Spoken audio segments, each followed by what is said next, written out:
ಬೆಂಗಳೂರಿನಲ್ಲಿ ನೀವೆಲ್ಲ ನಮಗೆ ಪಾಟೋಲ್ ಬಗ್ಗೆ ಎಲ್ಲ ಎಚ್ಚರಿಕೆ ಗಂಟೆ ಕೊಟ್ಟಿದ್ರಿ. ನಾನು ಬೆಂಗಳೂರಲ್ಲ ಎಲ್ಲೆಲ್ಲೂ ನೋಡಿದ್ದೀನಿ, ಬೇರೆ ಕಡೆ ನೋಡಿದ್ದೀನಿ, ಎಲ್ಲ ಕಡೆ ಪಾಟೋಲ್ಸ್ ಇದ್ದಿದೆ. ಅದೇ ಅಲ್ಲಿದೆ ಅಂತ ಅಂದ್ಬಿಟ್ಟು ನಾವು ಸುಮ್ಮನೆ ಕೂತ್ಕೊಳಕ್ಕಾಗಲ್ಲ. ಸೊ ಲೆಕ್ಕ ಹಾಕೋ 2,000 ಚಿಲ್ಲರೆ ಪಾಟೋಲ್ಸ್ ಇದೆ ಅಂತೇಳಿ ನಮ್ಮ ಅಧಿಕಾರಿಗಳು ಒಂದು ಪಟ್ಟಿನ ಬೆಂಗಳೂರು ನಗರದಲ್ಲಿ ಕೊಟ್ಟಿದ್ರು. ಮುಂದೆ ಎಲ್ಲ ಹೇಳಿದ್ದೆ, ಒಂದು ಹೊಸ ಸಿಸ್ಟಮ್ ಅದನ್ನ ಪಾಟೋಲ್ ಮುಚ್ಚಲಿಕ್ಕೆ ಅವ್ರಿಗೆಲ್ಲ ನಾವೆಲ್ಲ ತೋರಿಸಿದ್ರು. ಸೊ ಅವ್ರು ಯಾರು ಸರಿಯಾಗಿ ನನಗೆ ಸಮಾಧಾನಕರವಾದಂಥ ಉತ್ತರ ನನಗೆ ಸಿಕ್ಕಿರಲಿಲ್ಲ, ಕೆಲಸ ಮಾಡೋದು ಸಿಕ್ಕಿಲ್ಲ.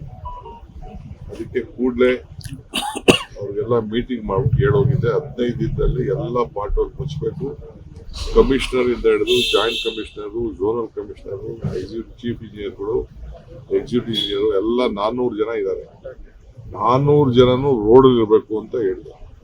ಪ್ರತಿದಿನ ಎಷ್ಟೆಷ್ಟು ಪಾಟೋಲ್ನ ಮುಚ್ಚಿರಿ, ಎಷ್ಟು ಅದಕ್ಕೆಲ್ಲ ಕೂಡ ಇದ್ದು ನನಗೆ ವಿಡಿಯೋ ಮಾಡಿ ನನಗೆ ಪೋಸ್ಟ್ ಮಾಡಬೇಕು ಅಂತ ಹೇಳಿದೆ. ಸೊ ಎಲ್ಲರೂ ನನಗೆ ಪೋಸ್ಟ್ ಮಾಡ್ತಿದ್ದಾರೆ. ಎಲ್ಲ ನನ್ನ ಫೋನಲ್ಲೇ ಎಲ್ಲ ನನಗೆ ದಾಖಲೆ ಎಲ್ಲ ಇದೆ, ಕಂಪ್ಲೀಟ್ ಎಲ್ಲ ಪ್ರತಿಯೊಂದು ಕೆಲಸ ಮಾಡ್ತಾ 14,307 ಗುಂಡಿಗಳು ಮುಚ್ಚಿದೀವಿ. 14,307 ಗುಂಡಿಗಳನ್ನ ಮುಚ್ಚಿದ್ದಾರೆ. ಸೊ ಮೀಡಿಯಾ ಅವರು ನೀವು ಕೂಡ ಎಲ್ಲ ತೋರಿಸಿದಿರಿ, ಪೇಪರ್ಲೆಲ್ಲ ಬಂದಿದೆ, ಸಮಾಧಾನಕರವಾಗಿ ಕಾಣ್ತಾ ಇದೆ. ಆದ್ರೆ ಇನ್ನೂ ನಾನು ನೋಡಬೇಕು ಒಂದ್ಸತಿ, ಏನು ಬೇಕಾಬಿಟ್ಟಿ ಮಾಡಿದಾರ, ಸುಮ್ಮನೆ ಮುಚ್ಚಿಬಿಟ್ಟಿದಾರ, ಏನು ಅಂತ. ಸ್ವಲ್ಪ ಮಳೆನೂ ಸ್ವಲ್ಪ ಅಡಚಣೆ ಇದೆ. ಮಳೆ ಇದ್ದಾಗ ಸ್ವಲ್ಪ ಕ್ವಾಲಿಟಿ ಮೇಂಟೈನ್ ಮಾಡೋದು ಬಹಳ ಕಷ್ಟ ಇದೆ. ಆದರೂ ನಾನು ಈಗ 14,000 ಗುಂಡಿ, ಇದು ಕರ್ನಾಟಕ ರಾಜ್ಯದ ಬೆಂಗಳೂರು ನಗರದಲ್ಲಿ ಒಂದು ಇತಿಹಾಸ ದಾಖಲೆ ಸೃಷ್ಟಿ ಮಾಡಿದೆ. ಬಟ್ ಅಂದ್ರೂ ನಾನು ಹೇಳಿದ್ದೀನಿ ನಮ್ಮ ಕಮಿಷನರ್ಗೆ, ಯಾರು ಇದ್ರ ಬಗ್ಗೆ ಬೇಜವಾಬ್ದಾರಿ ವಹಿಸಿದ್ರೆ ತಲೆದಂಡ ತೆಗೆದುಕೊಳ್ಳೇಬೇಕಾಗ್ತದೆ. ಯಾರಿಗೂ ಇಲ್ಲಿ ನಿರ್ದಾಕ್ಷಿಣ್ಯ ಕ್ರಮ ಇದೆ. ಅವ್ರಿಗೆ ಹೇಳಿದೆ, ನಾನು ಹೋಗಿ ವಾರ್ಡಲ್ಲೇ ನಿಂತ್ಕೊಂಡು ಕೆಲಸ ಮಾಡಬೇಕು ಅಂತ. ಸೊ ಎಲ್ಲ ಅದನ್ನೆಲ್ಲ ಲಿಸ್ಟ್ ಮಾಡಿಸ್ತಾ ಇದ್ದೀನಿ, ಯಾರು ಮಾಡಿದ್ದಾರೆ ಅಂತ. ತಿರ್ಗಾ ಇನ್ನು ನೋಡ್ತೀನಿ. ಸೊ ತಾವು ಎಲ್ಲ ದಯವಿಟ್ಟು ಬನ್ನಿ, ನಿಮ್ಮ ಸಲಹೆ ಇರಲಿ, ನಿಮ್ಮ ಮಾರ್ಗದರ್ಶನ ಇರಲಿ, ನಿಮ್ಮ ಸಪೋರ್ಟ್ ಇರಲಿ. ನಮಗೆ ನಾಗರಿಕರಿಗೆ ಒಳ್ಳೇದಾಗಬೇಕು. ಗುಂಡಿಯಿಂದ ಯಾರಿಗೂ ಆಕ್ಸಿಡೆಂಟ್ಗಳಾಗಿ ಯಾರ ಪ್ರಾಣನೂ ಹೋಗಬಾರ್ದು, ಪ್ರಾಣ ಉಳಿಸ್ಬೇಕು. ಅದಕ್ಕೋಸ್ಕರ ಈ ಪ್ರಯತ್ನ ಮಾಡ್ತೀನಿ. ನಿಮಗೆ ಕೊಟ್ಟಿರುವಂತಹ ರಿಪೋರ್ಟ್ ಅಲ್ಲಿ ಏನು 100% ಆಗಿದೆ ನಾನಿನ್ನ ಫುಲ್ ರಿಪೋರ್ಟ್ ನಾನು ತಗೊಂಡಿಲ್ಲ. ಫಸ್ಟ್ ನನ್ನ ಕಣ್ಣಿಗೆ ನಂಗೆ ಸಮಾಧಾನ ಆಗಬೇಕು. ಪೇಪರ್ ಬಗ್ಗೆ ನನಗೆ ನಂಬಿಕೆ ಇಲ್ಲ.